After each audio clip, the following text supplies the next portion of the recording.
Next problem बघा. Graphs काढायचे आहेत आपल्याला. त्याच्यासाठी ह्या प्रत्येक लाईनसाठी, प्रत्येक इक्वेशन ऑफ लाईनसाठी आपल्याला टेबल तयार करावं लागेल. ते आपण मागच्या एक्झाम्पलमध्ये पण तयार केलेलं आहे. तर या एक्झाम्पलसाठी बघूया. 3x minus y equal to 2 हे पहिलं equation.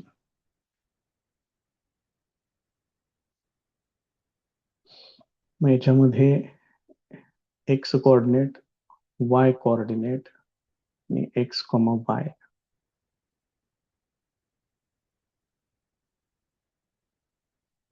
X coordinate 0, Y coordinate एकदा 0 या पद्धतीने घ्यायचं आहे. एक्स कोऑर्डिनेट 0 घेतलं तर वाय कोऑर्डिनेट येणार -2. सबस्टिट्यूट करून बघा. त्यामुळे पॉइंट येणार 0, -2. जर वाय कोऑर्डिनेट 0 घेतलात तुम्ही तर एक्स इक्वल टू 2/3 येते. त्यामुळे हा पॉइंट येणार 2/3, 0. त्याच्यानंतर वाय कोऑर्डिनेट इक्वल टू 1 घेतोय. वाय कोऑर्डिनेट जर 1 घेतला तर हे -1 इकडे आल्यानंतर +1 होईल. 2 + 1 3 होणार. 3 न डिव्हाइड करा, इथं 1 येणार. म्हणजे हा पॉइंट येणार आहे 1, 1. त्याच्यानंतर y इक्वल टू 4 घेतोय मी इथं. म्हणजे -4 इकडे आल्यानंतर +4 होईल. 2 + 4 येणार 6. 3 न डिव्हाइड केलं, इथे येणार 2. त्यामुळे हा पॉइंट येणार आहे 2, 4 या पद्धतीनं. हे एक इक्वेशन तयार झालं. दुसरे इक्वेशन आहे 2x minus y is equal to 3. याच्यामध्ये पण परत एकदा तीच प्रोसिजर फॉलो करायची आहे. एक्स, वाय आणि एक्स कॉमा वाय इथं तो पूर्ण कोऑर्डिनेट लिहायचा आहे. एक्स इक्वल टू 0 घ्या, वाय इक्वल टू 0 घ्या. एक्स इक्वल टू 0 घेतलं, वाय इक्वल टू -3 येणार. पॉइंट येणार 0, -3. वाय इक्वल टू 0 घेतलं तर एक्स इक्वल टू येणार 3/2. हा पॉइंट येणार 3/2, 0. त्याच्यानंतर y ची व्हॅल्यू 1 घ्या. ते -1 इकडे आल्यानंतर +1 होईल. 3 + 1 होणार 4. 2 न डिव्हाइड करा, इथे येणार 2. हा पॉइंट येणार 2, 1. त्याच्यानंतर इथं y च्या ठिकाणी मी जर -1 वापरलं तर बघा, ज्या वेळेला प्रॉब्लेम वाटेल तुम्हाला त्यावेळेला असं सोडवून बघा. मी y ची व्हॅल्यू -1 घेतलेली आहे. मग हे +1 होणार, ते 1 तिकडे नेऊन वजा करा. मग 2x इक्वल टू 3 - 1 म्हणजेच 2 येणार. x इक्वल टू येणार 1, ते इथे येईल. हा पॉइंट तयार होणार 1, -1. आता हे दोन्ही लाईन्स, हे जे काय आपण तयार केलेलं आहे त्यानुसार या लाईन्स आता ड्रॉ करूया. याच्यावरचे पॉइंट्स बघा. 0, -2 आहे आणि 2/3, 0 आहे. हा थोडासा प्लॉट करणं अवघड आहे थोडासा. त्याच्याऐवजी आपण 1, 1 सिलेक्ट करू. मग 0, -2 आणि 1, 1. 0, -2 आणि 1, 1. 0 इथं आहे, -2 म्हणजे इकडे येणार आणि 1, 1 म्हणजे तो इथे येणार. आता यांच्यातून पास होणारी लाईन आपल्याला ड्रॉ करायची आहे.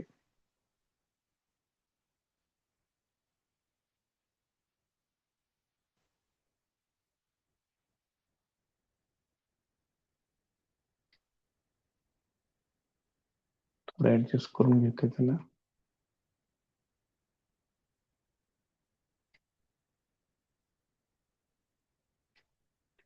या पद्धतीनं ती लाईन तयार होईल.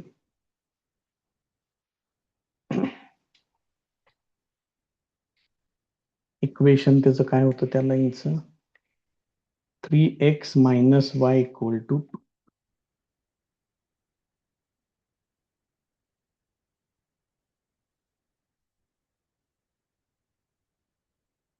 ही पहिली लाईन झाली.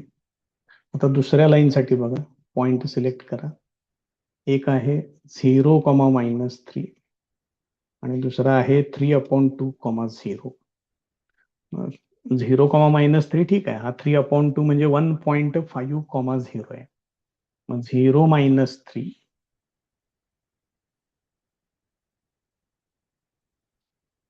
0 - 3 म्हणजे इथे येणार आणि 3/2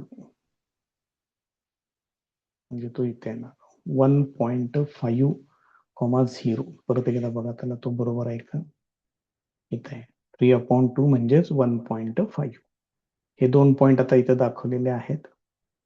आता या 2 पॉइंट मधून पास होणारी लाईन आपल्याला ड्रॉ करायची आहे.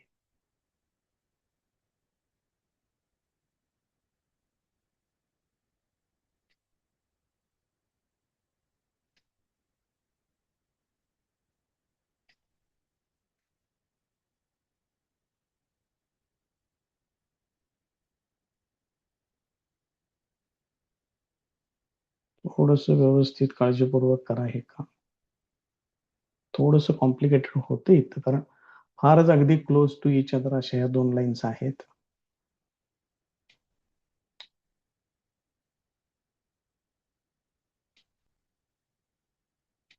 ही दुसरी लाईन या लाईनचं इक्वेशन बघूया आता काय आहे ते 2x - y = 3 ग्राफ पेपरवरती जास्त चांगलं जमेल. ही दुसरी लाईन आणि या दोघांचा जो पॉइंट ऑफ इंटरसेक्शन येतोय तो साधारणपणे इथे येतोय. हा जर पॉइंट तुम्ही काळजीपूर्वक बघितला तर इकडं -5 आहे, इकडं -1 आहे. म्हणजे ह्याचा जो पॉइंट ऑफ इंटरसेक्शन येतोय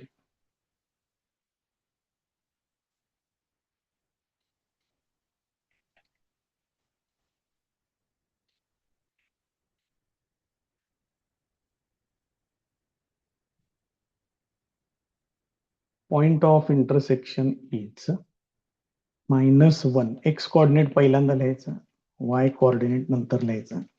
म्हणजेच तुम्ही हे असं पण लिहू शकताय.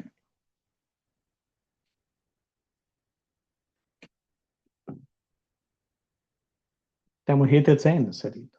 फक्त याच्या ही जी लाईन आहे याच्या 2 लाईन्स आहेत त्या जरा व्यवस्थित प्रॉपरली ड्रॉ करा. थोडंसं कॉम्प्लिकेटेड वाटू शकतंय. ग्राफ पेपरवरती जरा जास्त चांगलं जमेल कारण इथं माझं जे स्केल सिलेक्ट केलेलं आहे ते थोडंसं कमी जास्त असू शकते. त्यामुळे ग्राफ पेपरवरती याचा तुम्हाला अतिशय चांगला रिझल्ट बघायला मिळेल.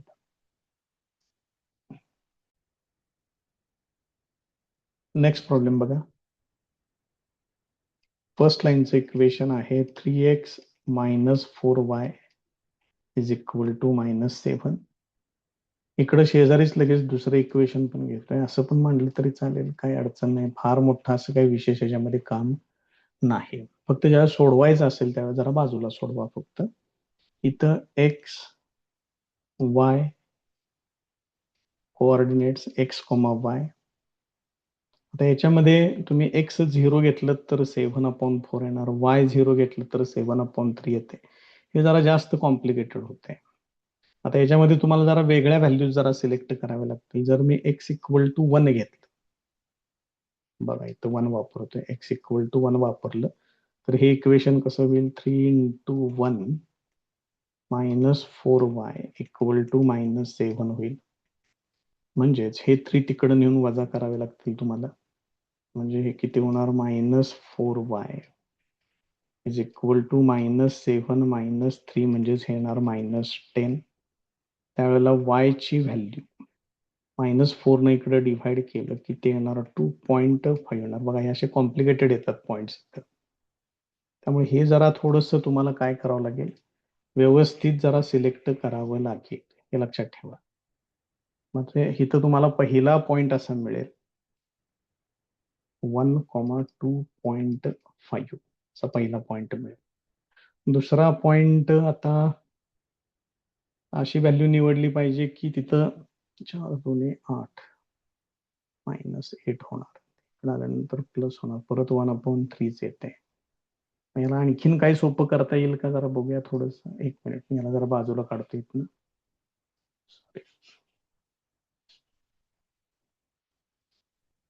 याच्यावरून एखादी व्हॅल्यू आपण तयार करून घेऊया सर. हे बघा हे -7 अलीकडे घेतोय कारण हे असे कॉम्प्लिकेटेड टर्म्स ज्या वेळेला यायला लागतात तेव्हा काहीतरी आपल्याकडे सोपा मार्ग पाहिजे.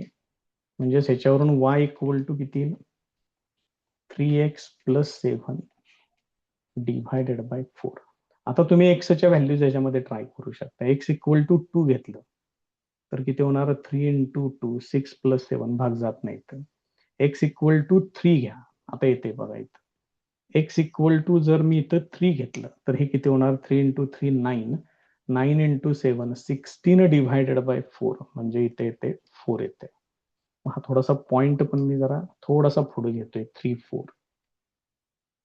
टेबल मला व्यवस्थित ते लिहिता आलं पाहिजे. 3 4. दुसरा पॉइंट मिळेल मला इथं 3 4. समजा मी आता एक्स इक्वल टू 1 -1 घेतलं. एक्स इक्वल टू -1 जर घेतलं तर 3 इंटू -1 -3 प्लस 7 ते 4 डिव्हायडेड बाय 4 इथे ते 1. बस झाले. एवढे 2 पॉइंट मला मिळाले तरी करा झालं. हे 2 पॉइंट्स मी त्याच्यावरती प्लॉट करणार आहे. हे एकाच झालं. आता हे दुसरं इक्वेशन आहे ते बघूया. 5x - 2y equal to 0.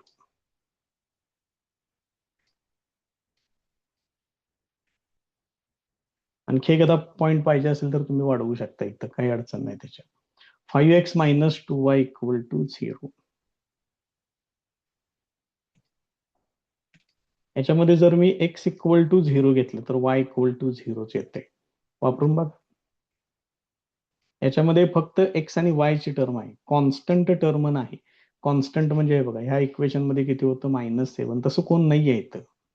जर कॉन्स्टंट टर्म नसेल तर ती लाईन ओरिजिन मधून पास होणारी असते. हे लक्षात ठेवा.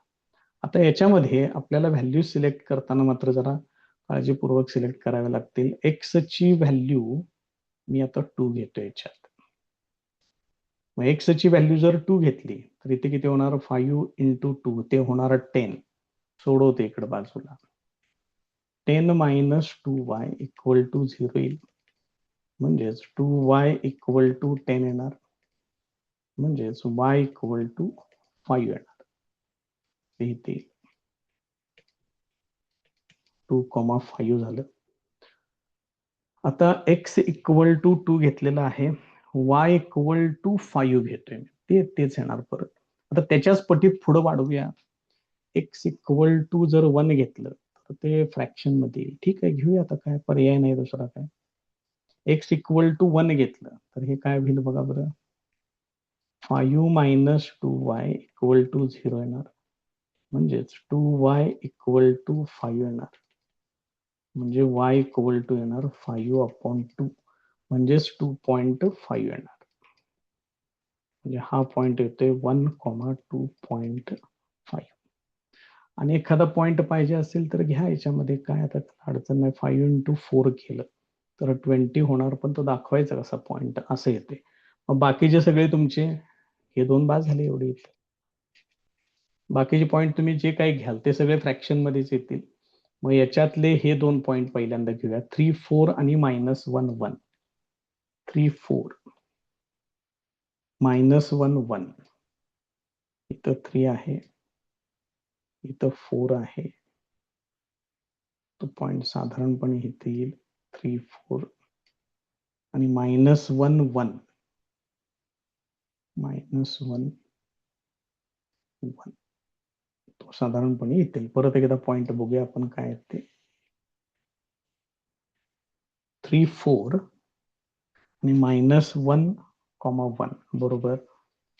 3 4 परत एकदा बघा. चुकायला नको त्याच्यात म्हणून फक्त एकदा चेक करून घ्यायचं. -1 1. आता याच्यातून पास होणारी लाईन मी ड्रॉ करतोय इथं. एखादं हे एवढंच दाखवून घेतोय असं. आणि मग नंतर त्याला व्यवस्थित आपण वाढवून घेऊया. हे असेल ती लाईन. बाकीचे सगळं पूर्ण करून घ्या. तर ह्या लाईनचं इक्वेशन काय होतं ते तेवढं मांडा तिथं. 3x - 4y equal to -7.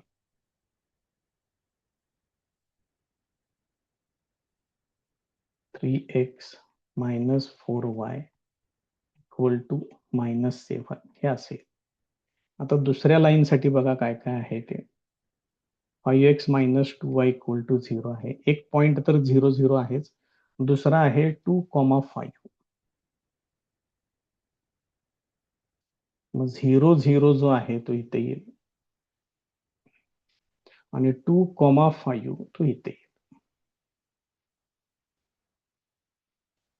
हे असेल. आता याच्यातून पास होणारी लाईन ती मला ड्रॉ करायची आहे या दोन पॉइंट्स मधून.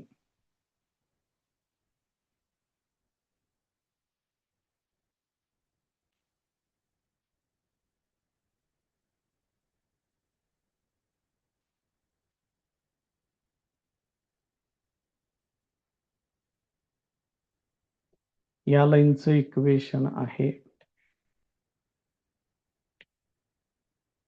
5x minus 2y equal to 0.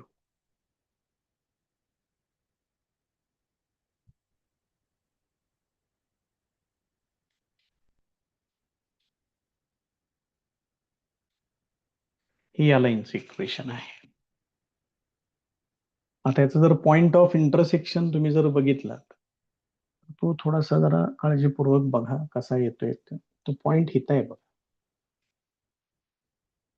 हा जर पॉइंट तुम्ही बघितलात तर तो इकडून येतो 2.5 आणि इकडं खाली घेतलात तुम्ही तर तो येतो 1. म्हणजे हा पॉइंट ऑफ इंटरसेक्शन 2.5 सॉरी 1,2.5 असं आहे. मग त्याचं उत्तर इथं तुम्हाला मांडावं लागेल. Therefore x equal to 1, y equal to 2.5,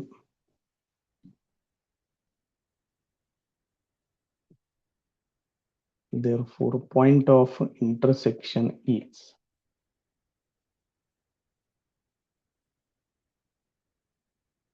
1,2.5. हे त्याचं फायनल आन्सर आहे. तिथे एकूण 6 एक्झाम्पल्स आहेत. त्याच्यातले 5 एक्झाम्पल्स आपण कंप्लीट केलेले आहेत. एवढं शेवटचं जे राहिलेलं आहे ते तुम्ही ट्राय करा. नाही जमलं तर मग सांगा, मग बघूया मग आपण त्याला. नेक्स्ट पॉइंट बघा, डिटर्मिनंट. सिंपल पार्ट आहे एकदम.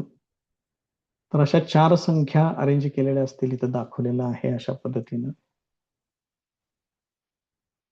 जर मी इथं जर तो डिटर्मिनंट काढायचं जर असं ठरवलं, तर या 2 व्हर्टिकल लाईन्स पहिल्यांदा ड्रॉ करून घ्या आणि त्याच्यामध्ये ते जे नंबर्स सांगितलेले असतील ते असे मांडून घ्या. त्याला म्हणतात डिटर्मिनंट ऑफ ऑर्डर 2. यालाच डिग्री असं पण त्यांनी म्हटलेलं आहे. Degree of this determinant is 2 because there are 2 elements in each column and 2 elements in each row. हे जे आहे व्हर्टिकल हे आहेत कॉलम्स आणि हे ज्या आडव्या ओळी आहेत यांना म्हणतात रोज. याची ऑर्डर लिहितात अशी 2x2 असं असतं. हे सोडवताना काय करायचं बघा, सोडवताना याच्यामध्ये पहिल्यांदा या दोघांचा प्रोडक्ट घ्यायचा आणि त्याच्यातून यांचा प्रोडक्ट सबट्रॅक्ट करायचा असतो. म्हणजे हे जर सोडवा म्हणून सांगितलं तर हे कसं येणार, a into d minus c into b. B c लिहिलं तरी पण चालते. इथं दाखवले बघा सोडून. आणि ही त्या डिटर्मिनंटची व्हॅल्यू असेल. त्यामुळे एकदम सिंपल काम आहे, काय अवघड असं काय त्याच्यामध्ये नाही आहे. हे डिटर्मिनंट्स दाखवण्यासाठी नोटेशन्स त्यांनी बरेच सांगितलेत. A b c d. आपण मोस्टली डी वापरणार आहे. आता यांनी इथं जी उदाहरणं दिलेली आहेत त्यांनी सॉल्ड एक्झाम्पल्स म्हणून सांगितल्यात. आपण त्यातले 1-2 सोडवून बघू काय होते नेमकं त्या ठिकाणी. जो पहिला डिटर्मिनंट जो सांगितलेला आहे तो आहे 5, 3, 7, 9 या पद्धतीनं आहे. सोडवताना काय सांगितलंय, पहिल्यांदा हा प्रोडक्ट घ्या 5 इंटू 9 मायनस हा प्रोडक्ट घ्या 7 इंटू 3 आणि हे सोडवा फक्त. 5 इंटू 9 ते होणार 45 मायनस 7 इंटू 3 ते होणार 21. यांची वजाबाकी करा फक्त. 5 वजा 1 आणि 4 वजा 2 हे त्याचं आन्सर. दुसरा डिटर्मिनंट त्यांनी जो दिलेला आहे तो आहे -8 -3 2 4 तो घ्यायचा आहे. तर या दोघांचा प्रोडक्ट -8 इंटू 4 -2 इंटू -3. मग हे किती होणार? -8 इंटू 4 म्हणजे येणार -32. हे मायनस मायनस इथं प्लस होईल. इथं येणार 6. याचं फायनल आन्सर येणार -26. या पद्धतीने तुम्ही सोडवू शकताय. कुठलाही डिटर्मिनंट घ्या तुम्ही. तर हे या पद्धतीने आपल्याला सोडवायचं आहे हे लक्षात ठेवा. तर या डिटर्मिनंटचा वापर करून ही जी सायमल्टेनियस इक्वेशन्स आहेत, तिथं 2 दिलेत बघा इक्वेशन्स. आपण जनरली इक्वेशन काय लिहितो? ax plus by equal to c. यांनी असं घेतलेलं आहे. म्हणजे कॉन्स्टंट टर्म असेल ती उजव्या बाजूला ठेवा. मग याच्यातल्या पहिल्या इक्वेशन साठी इथं a1 b1 घेतलंय. दुसऱ्या इक्वेशन साठी असं घेतलंय. ही 2 इक्वेशन्स आपल्याला सोडवायची आहेत आणि ती डिटर्मिनंटच्या मेथडचा वापर करून सोडवायची आहेत. मग त्याच्यासाठी एक रूल ह्या सायंटिस्टनं तयार केलेला आहे, ज्याला त्याचं स्वतःचं नाव त्यानं दिलेलं आहे. तो आहे क्रॅमर्स रूल. त्यामुळे लक्षात ठेवा, हे पुढं पण लागणार आहे तुम्हाला. तो कोणतरी स्विस मॅथमॅटिशियन आहे, त्याचं नाव आहे गॅब्रियल क्रॅमर. त्यानं ही मेथड शोधून काढलेली आहे. म्हणून याला क्रॅमर्स रूल असं त्या ठिकाणी त्यांनी सांगितलेलं आहे. त्याची त्यांनी डिटेलमध्ये इथं प्रोसिजर दिलेली आहे सोडून. मग ते एकदा B1 न मल्टिप्लाय केलंय, एकदा B2 न मल्टिप्लाय केलंय आणि ते सोडवलंय त्यांनी सगळं पूर्ण. आणि ते सोडवून झाल्यानंतर मग तिथं काय मिळतं तुम्हाला? एक फॉर्म्युला मिळतो. तो फॉर्म्युला आपल्याला याच्यामध्ये काय करायचा आहे? यूज करायचा आहे. मग ह्याची जी प्रूफ आहे त्या प्रूफची आपल्याला काही गरज नाहीये. हे तुम्हाला यांच्या काही प्रूफ कोण विचारत बसत नाहीत परीक्षेमध्ये. त्यामुळे ह्या प्रूफची काही गरज नाहीये. फक्त मेथड तेवढी व्यवस्थित लक्षात ठेवा. काय केलंय त्यांनी त्याच्यामध्ये जरा बघून घ्या.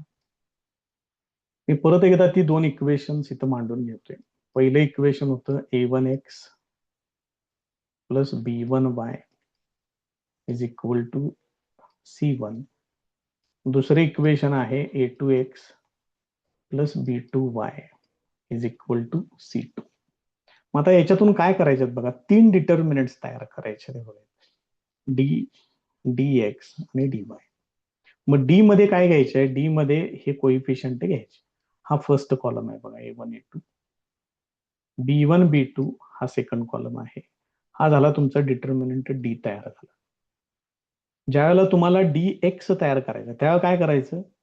हे जे x चे कोइफिशियंट आहेत a1 आणि a2 ते काढायचे आणि तिथं त्या कॉन्स्टंट व्हॅल्यूज वापरायच्या c1 आणि c2. ज्या वेळेला तुम्हाला dy पाहिजे त्यावेळेला हे जे y चे कोइफिशियंट आहेत b1 b2 ते काढायचे आणि तिथं लिहायचं c1 c2. त्यावेळेला a1 a2 as it is ठेवायचे. बघा लक्षात येते का? त्यामुळे हे एकदम सिंपल मेथड आहे. हे झाल्यानंतर हे dx dy तयार झाल्यानंतर फक्त हा फॉर्म्युला वापरायचा. x equal to dx upon d, y equal to dy upon d. आणि या मेथडला काय म्हणतात? क्रॅमर्स रूल असं कन्सिडर केलेलं आहे. ते त्याचं नाव आहे. त्यामुळे मेथड एकदम सिंपल आहे आणि याच्यावरती परीक्षेमध्ये प्रश्न विचारला जातो. त्यामुळे हे व्यवस्थित करून ठेवा. तर प्रॅक्टिस सेट 1.3 तो सुरू करूया. पहिलं एक्झाम्पल त्यांनी विचारले, फिल ऍक्टिव्हिटी टाईप आहे, आवरून टाका, काय याच्यात विशेष नाही आहे जास्त. कसं सोडवायचं सांगितलंय? 3 इंटू 5 घ्यायचं असतं इथं. त्यामुळे इथे येणार 5 आणि 4 इंटू 2 त्यातलं 4 त्यांनी लिहिलेलं आहे, त्यामुळे इथे येणार 2. 3 इंटू 5 ते होणार 15. ठीक आहे, -8 म्हणजे याचा आन्सर येणार 7. काही विशेष नाही आहे जास्त. हे अगदी अतिशय म्हणजे किरकोळच गोष्टी त्यांनी त्या ठिकाणी दिलेल्या आहेत. करून घ्या तेवढं. नेक्स्ट क्वेश्चन बघा. तर त्यांनी असं सांगितले की या डिटर्मिनंट्सच्या व्हॅल्यूज काढा. मग सगळ्यात पहिल्यांदा त्या डिटर्मिनंटला मी डी इक्वल टू असं लिहून घेतोय. -1 7 2 आणि 4. थोडं सोडावं फक्त. -1 × 4. पहिला प्रोडक्ट असा घ्यायचा आहे, एवढं लक्षात ठेवा. उरलेले हे दोघ जण, त्या दोघांचा प्रोडक्ट घ्यायचा आणि सबट्रॅक्शन करायचे. हे सोडवून किती होणार? इथे येणार -4, हे होणार -14, हे टोटल येणार -18. हे याचं आन्सर. दुसरं एक्झाम्पल त्याच्यातलं घ्या आता. त्याला पण मी D = कन्सिडर करतोय. 5, 3, -7, 0. फर्स्ट प्रोडक्ट या डिरेक्शन मध्ये, म्हणजेच 5 × 0 -7 × 3. So this is equal to 5 × 0 हे होणार 0, मायनस मायनस प्लस 7 × 3 ते येणार 21. दिस इज इक्वल टू 21. हे त्याचा आन्सर आहे. त्याच्या पुढे जो आहे तो डिटर्मिनंट, थोडस मी याला खाली घेतो इकडं. मला पाहिजे त्या पद्धतीने व्हॅल्यूज त्याच्यात इथं घेता येतील. मग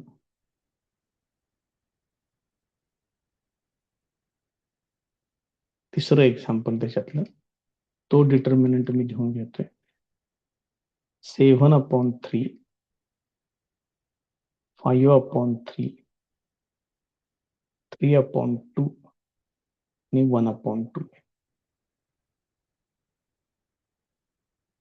देऊ देत, तिने काय वाटेल ते देऊ देत. आपण आपली प्रोसिजर काही चेंज करायची नाही, किंवा त्याला काही घाबरायचं पण काही कारण नाहीये. 7/3 × 1/2 प्लस 5/3 × 3/2. तर इथं काय काय जण म्हणतील 3 ला 3 कॅन्सल करा वगैरे, परत तुम्हाला लसावी वगैरे घ्यावं लागेल. त्याच्यापेक्षा सोपं 3 × 2, इथं काही कॅन्सल होत नाही म्हणजे बेस 6 येणार. मग इथं पण तसंच ठेवा, त्याला इथं छेदामध्ये 6च लिहा.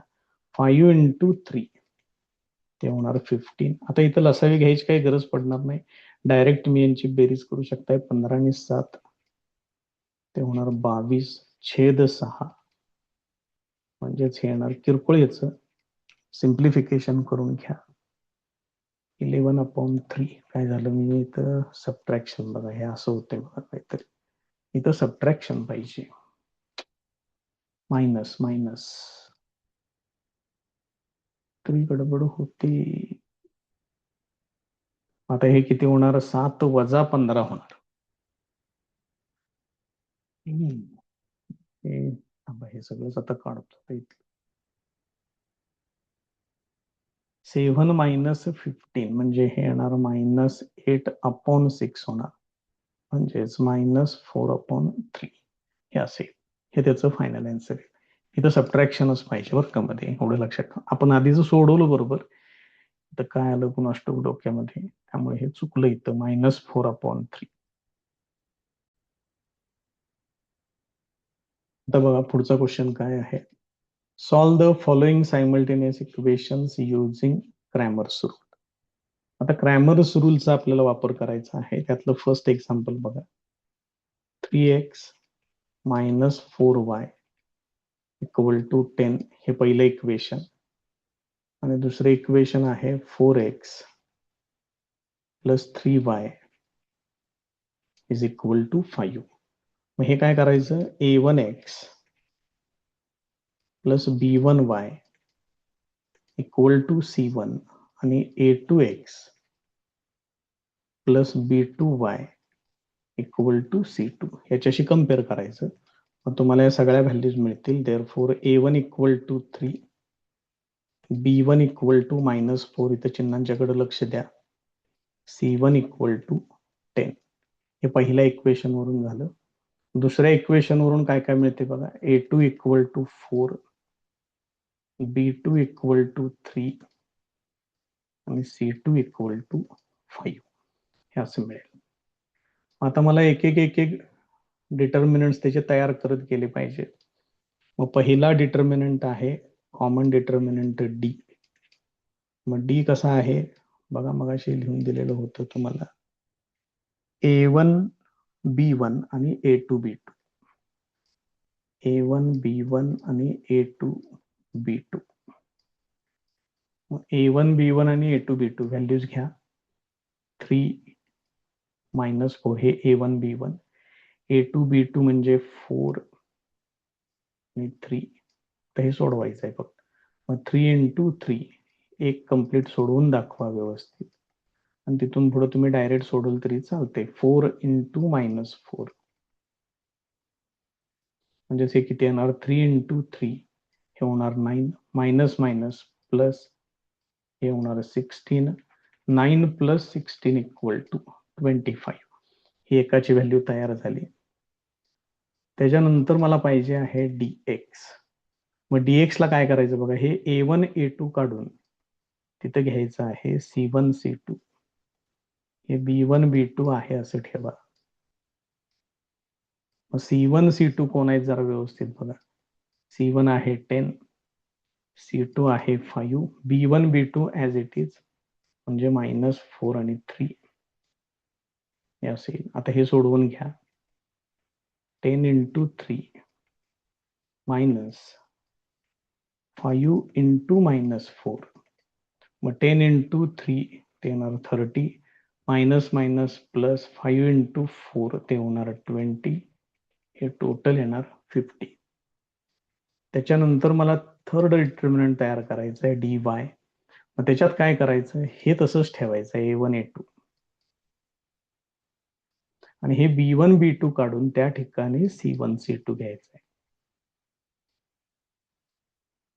आता व्हॅल्यूज बघा बरं. A1 A2 म्हणजे कोण आहे? 3 4. हा पहिला कॉलम तसाच ठेवा इथला, आणि हा बदलून तिथं 10 आणि 5 घ्या.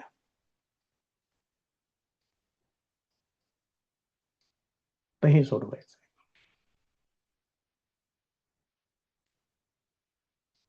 याचं सिम्प्लिफिकेशन 3 इंटू 5 मायनस 4 इंटू 10. मग 3 इंटू 5 ते होणार 15 मायनस 40. म्हणजे याचं सिम्प्लिफिकेशन येते -25 हे असेल.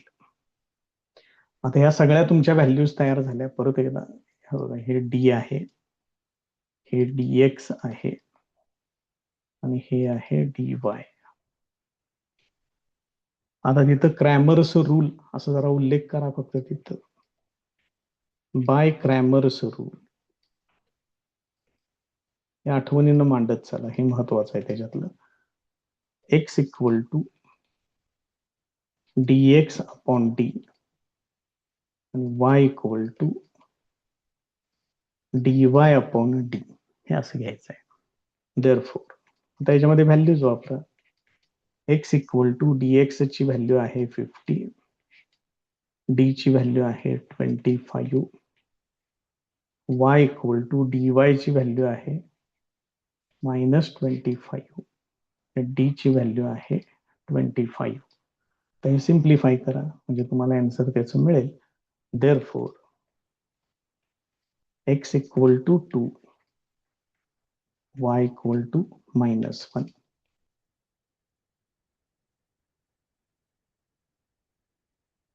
या पद्धतीने त्याचं फायनल आन्सर येईल. हे त्याचं फायनल आन्सर. नेक्स्ट एक्झाम्पल बघा. 4x plus 3y minus 4 equal to 0. दुसरं equation 6x equal to 8 minus 5y. त्यांनी कशी इक्वेशन्स देऊ देत, आपण त्यांना आपल्या फॉर्मॅटमध्ये आणायचं. 4x plus 3y constant term उजव्या बाजूला, तसे इथं 6x plus 5y equal to 8. इथलं पहिलं इक्वेशन येणार a1x plus b1y equal to c1, a2x plus b2y is equal to c2. त्याच्यावरून a1 equal to 4, b1 equal to 3, c1 equal to 4. इथं काय येणार A2 equal to 6, B2 equal to 5 आणि C2 equal to 8. या अशा values त्या ठिकाणी मिळतील. त्यामुळे सगळ्यात पहिल्यांदा इक्वेशन्स या फॉर्मॅटमध्ये व्यवस्थित मांडून घ्या. तिथं व्हॅल्यूज अजिबात चुकता कामा नये. आता याच्यावरून आपल्याला सगळे डिटर्मिनंट्स तयार करायचे. मग पहिला डिटर्मिनंट घेऊया डी. डी मध्ये कोण आहे A1 B1 A2 B2. Values वापरा त्याच्यात. A1 B1 म्हणजे 4 3, A2 B2 मध्ये आहे 6 5. सोडवून घ्या. आता डायरेक्ट सोडवलं तरी चालेल, एखादं सोडवून दाखवा, नंतर डायरेक्ट सोडवलं तरी पण चालेल. मी आता इथं डायरेक्ट घेतोय. 4 इंटू 5 हे होणार 20, 6 इंटू 3 हे होणार 18, इथं 20 मायनस 18 म्हणजे 2 येणार. पुढचा डिटर्मिनंट घ्यायचा आहे dx. त्यात A1 A2 च्या ऐवजी C1 C2 घ्यायचं. हे असं मांडत चला. डायरेक्ट पण येते सोडवायला, काय अवघड नाहीये. पण हे 10वीच्या बाबतीत जरा थोडस सगळ्या स्टेप्स व्यवस्थित चेक केल्या जातात, विनाकारण मार्क घालवून घेऊ नका. C1 C2 म्हणजे 4 आणि 8, B1 B2 म्हणजे इथं आहेतच 3 आणि 5. आता हे 4 इंटू 5 ते येणार 20, 8 इंटू 3 ते होणार 24, 20 मायनस 24 ते येणार -4. त्याच्या पुढे आहे dy. dy मध्ये हे पहिले A1 A2 तसंच ठेवा. आता B1 B2 काढून त्या ठिकाणी C1 C2 घ्या. मग A1 A2 म्हणजेच कोण आहेत 4 6, C1 C2 म्हणजे आहेत 4 8. हे 4 इंटू 8 ते होणार 32, 6 इंटू 4 ते होणार 24, 32 मायनस 24 ते येणार 8. आता याच्यानंतर घ्यायचं आहे मला क्रॅमर्स रूल घ्यायचा आहे.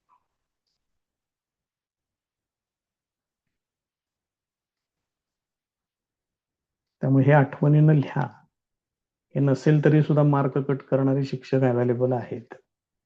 x equal to dx upon d, y equal to dy upon t, म्हणजे जे किती होणार therefore x equal to dx ची व्हॅल्यू आहे -4, d ची व्हॅल्यू आहे 2, y इक्वल टू dy ची व्हॅल्यू आहे 8 आणि d ची व्हॅल्यू आहे 2. याचं फक्त किरकोळ सिम्प्लिफिकेशन फक्त करा, आन्सर येते त्याचं. Therefore x equal to -2, y equal to 4. हे शेवटी या पद्धतीने आन्सर त्याचं लिहून टाका. हा तुम्हाला पॉइंट त्या ठिकाणी मिळेल.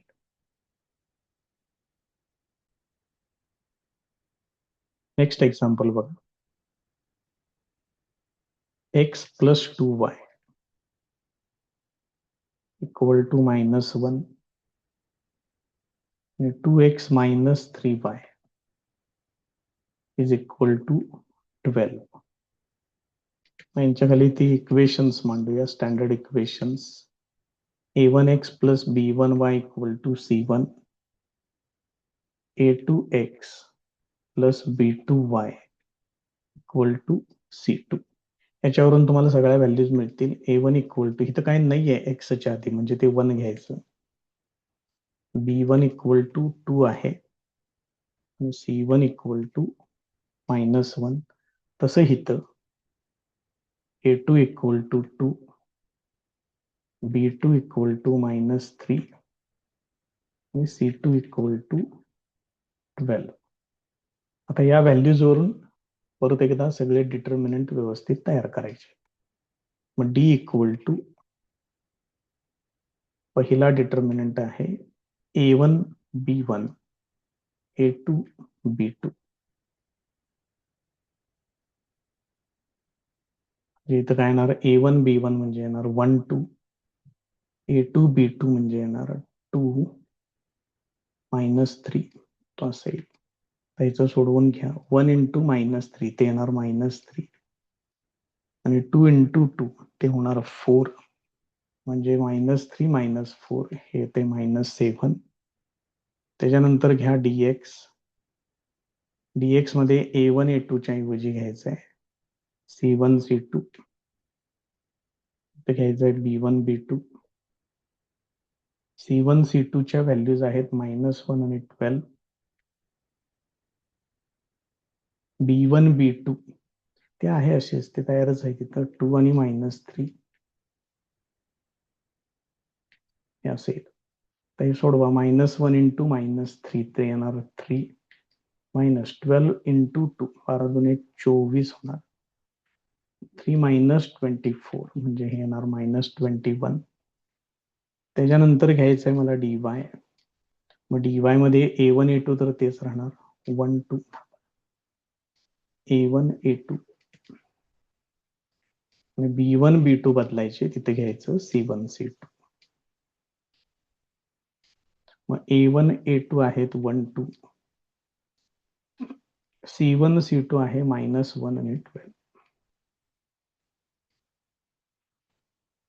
So this is equal to 1 into 12 ते येणार 12 -2 into -1 ते होणार -2 12 plus 2 ते येणार 14. आता क्रॅमर्स रूल.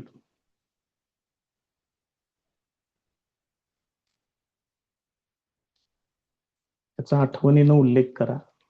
मी कुठेही त्याला सोडलेलं नाहीये, तुम्ही पण सोडू नका, नाहीतर मग मार्क सोडून जातील.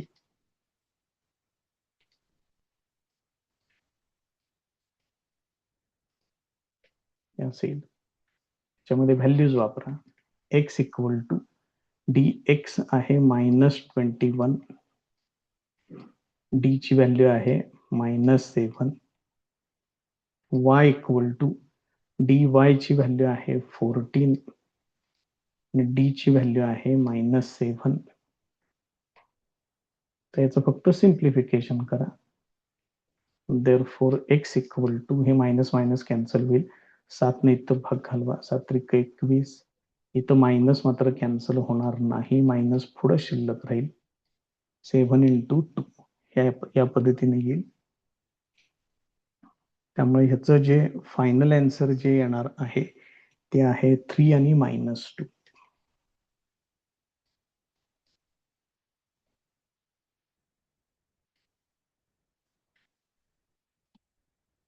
हे त्याचं फायनल आन्सर आहे. हा असं लिहिलं तर चालते. दिस इज द सोल्युशन वगैरे असं पण लिहिलं तरी चालेल, काही अडचण नाही. तर एकूण इथं 6 एक्झाम्पल्स आहेत. मी पहिली 3 सोडवलेली आहेत. चौथं तुम्ही सोडवा. त्यानंतर मी डायरेक्ट 5वं घेतोय.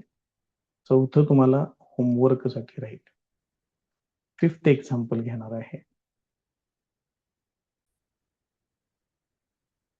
नेक्स्ट प्रॉब्लेम बघा.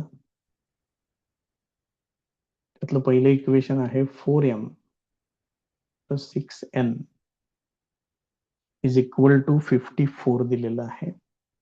आणि दुसरं इक्वेशन आहे 3m + 2n is equal to 28. आता इथं तुम्ही थोडंसं याला सिम्प्लिफाय करू शकताय, कारण इथं 2 भाग जाऊ शकतो याला. त्यामुळे थोडंसं सोपं करून घ्यायला काही हरकत नाही. 2m 2 न डिवाइड करतो याला, इथं 3n येणार आणि इथे येणार 27. ह्याच्यामध्ये काय बदल करत नाही, हे आहे असंच ठेवतोय.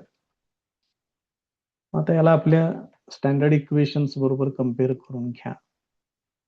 म्हणजेच इथे येणार a1m येणार इथं plus b1n is equal to c1 येणार. तसं इथं a2m plus b2n is equal to c2 येणार. याच्यावरून व्हॅल्यूज तयार करा. a1 equal to 2, b1 equal to 3 आणि c1 इक्वल टू 27. तसं इथं a2 equal to 3, b2 equal to 2 आणि c2 इक्वल टू 28. बरोबर आहेत का बघून घ्या एकदा व्हॅल्यूज.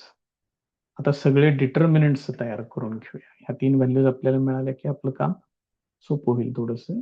डी इक्वल टू पहिला डिटर्मिनंट आहे A1 B1 A2 B2 म्हणजे इथे येणार 2 3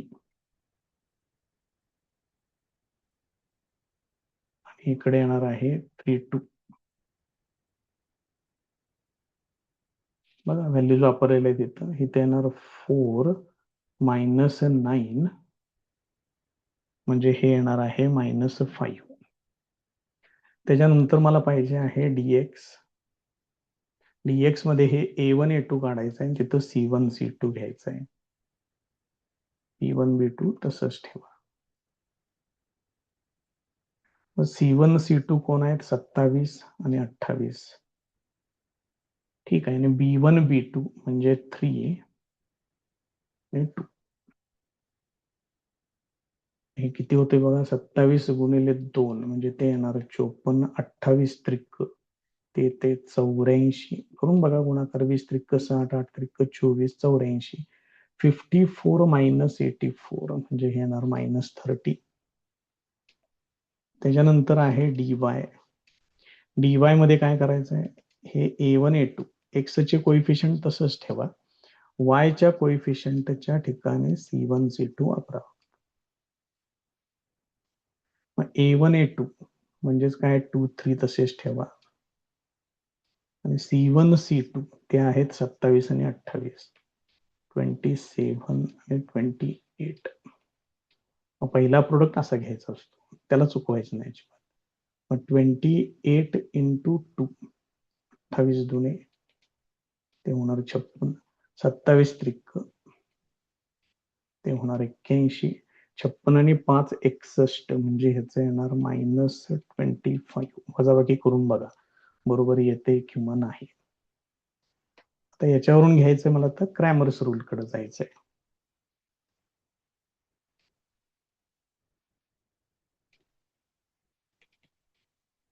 bye Cramer's rule x equal to dx upon dy equal to dy upon d. Values वापरा त्याच्या. x इक्वल टू dx ची व्हॅल्यू आहे -30. d ची व्हॅल्यू आहे -5. y इक्वल टू dy ची व्हॅल्यू आहे -25 आणि d ची व्हॅल्यू आहे -5. तर हे एवढं सोडवा फक्त. बघा त्याच्या काय व्हॅल्यूज तयार होतात ते. देअरफॉर x इक्वल टू 6 येणार. y इक्वल टू 5 येणार. x, y is equal to 6, 5 हे त्याचं फायनल आन्सर येईल.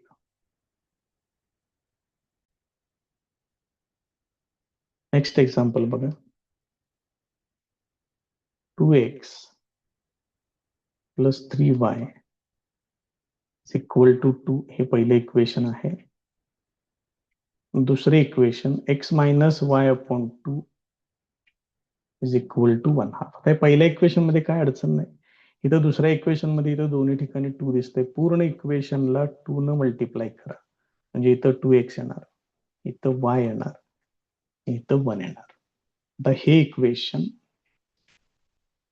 a1x plus b1y equal to c1 याच्याशी कम्पेअर करा आणि हे equation a2x plus b2y equal to c2 याच्याशी कम्पेअर करा. म्हणजे तुम्हाला या सगळ्या a1 a2 b1 b2 च्या व्हॅल्यूज मिळतील. a1 इक्वल टू 2 येणार, b1 equal to 3, c1 equal to 2. इथं काय होणार बघा. a2 equal to 2, b2 equal to -1, c2 equal to 1 येणार. आता याच्यावरून सगळे डिटर्मिनंट्स तयार करून घ्या. d equal to a1 b1 A2 B2 मग A1 2 B1 3 A2 B2 म्हणजे 2 आणि -1. तर हे सोडवा त्याच्यामध्ये. इथं 2 into -1 येणार -2 -2 into 3 ते होणार 6 -2 -6 येणार टोटल -8 येणार. त्याच्या पुढे आहे dx. dxच्या वेळेला A1 A2 काढा, तिथं घ्या C1 C2 B1 B2 तसेच ठेवायचे आहेत. मग C1 C2 कोण आहेत बघा, 2 आणि 1 आहे. 2 1 B1 B2 तसेच घ्यायचे आहेत, 3 आणि -1. So this is equal to -2 -3 total होणार -5. त्याच्यानंतर आहे dy. dy मध्ये A1 A2 हे तसेच ठेवायचे आहेत. x चे कोएफिशियंट तसेच ठेवा, y च्या कोएफिशियंटच्या ठिकाणी वापरायचं C1 आणि C2. एवढेच बदल करायचे असतात. त्या पद्धतीनं संख्या फक्त व्यवस्थित घ्या म्हणजे झालं. इथं 2 2 आहे, C1 C2 ते आहे 2 आणि 1 इथं वापरा. त्याचं सिम्प्लिफिकेशन 2 into 1 ते येणार 2 -2 into 2 ते येणार 4 2 - 4 ते होणार -2. त्या व्हॅल्यूज तयार झालेल्या आहेत. आता क्रॅमर्स रूल एकदा मांडा तिथं. त्याचं नाव तेवढं आठवणीनं लिहा. त्याचं नाव नाही लिहिलं म्हणून मार्क कट करणारे शिक्षक आपल्याकडे अवेलेबल आहेत. त्यामुळे त्यांना तसली कोणतीही संधी तुम्ही देऊ नका की त्यांनी तुमचा मार्क कट करतील. Therefore x equal to dx ची व्हॅल्यू आहे -5, d ची व्हॅल्यू आहे -8, y इक्वल टू dy आहे -2 आणि d ची व्हॅल्यू -8. त्याला सिम्प्लिफाय करून घेऊया. देअरफॉर x इक्वल टू इथं काय फक्त मायनसच कॅन्सल होईल, 5/8 येणार. y इक्वल टू इथं मायनस मायनस कॅन्सल होईल, 2 इथं डिव्हाइड करून घ्या, ते येणार 1/4. Therefore x, y equal to 5/8, 1/4 हे त्याचं सोल्युशन, हे त्याचं फायनल आन्सर आहे.